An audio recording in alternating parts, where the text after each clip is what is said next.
What's up, YouTube gamers? This week has been huge for the world of gaming as Microsoft kicked things off with its launch of the Xbox Series S/X on Tuesday, and then followed up by Sony with their launch of the PlayStation 5. With both consoles coming out in the same week, it might be a tough decision on which to choose. Well, unlike every other video that's been done about this subject, I would rather talk about what the future may hold and go over how the industry is changing and what console may be more future-proof. Okay, so to start this off, let's talk about both Microsoft and Sony's approaches to gaming this gen. Sony is sticking with the traditional model of selling you a console and letting the consumer buy their games, a la carte style, the same way we've been doing it for years now. Nothing new there.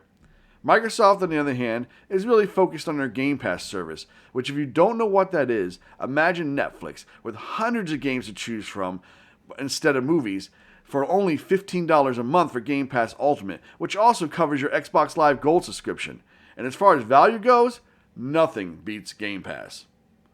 Now, I'm not going to get into a fanboy argument about which console has better games, because that is completely opinionated, and if you're wondering where I stand, I love all gaming. I own a Switch, PS4, Xbox One, I bought the Xbox Series X and the PS5. But my thoughts on which console is more future-proof, I definitely say I'm leaning more towards Xbox in this matter. The reason I feel the Xbox is more future-proof is because of the things Microsoft has been doing lately.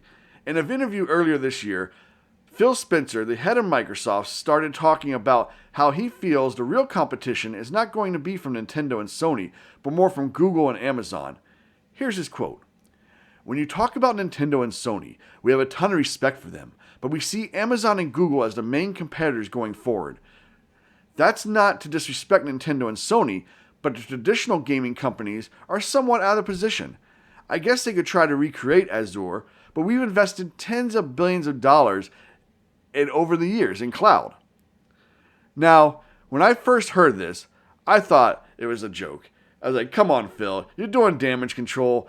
You're coming off of last generation where Sony wiped the floor with them in console sales, and Nintendo, despite launching years later with the Switch, also surpassed the sales of Xbox One. But as I thought about it and discussed it with other gamers, I've come to the conclusion that maybe he's right. With Google Stadia and Amazon Luna entering the gaming industry, things might start looking a lot different in the future.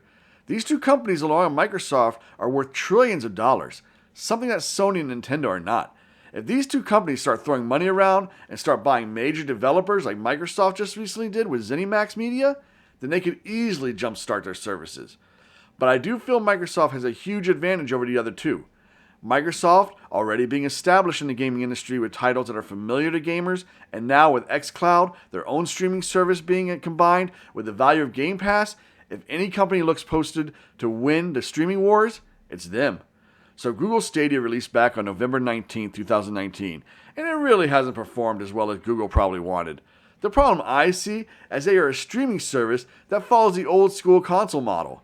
All your games are a la carte, which means you have to buy them at full price, unless you wait for a sale for each individual game. I feel this model just doesn't work with an all-streaming network, so unless they decide to change the way they're running things, I don't see much of a bright future for Stadia. Now Luna, on the other hand, Luna could be the real deal.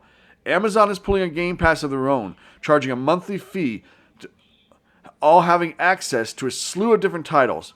Plus, they have Ubisoft on board with their own independent game channel that can be accessed through Luna, but you have to pay a separate monthly fee to play their games. Luna may be more competition to Microsoft, considering they're using the same model, but only time will tell. I also want to bring up a wild card in the future streaming wars, and that is Sony.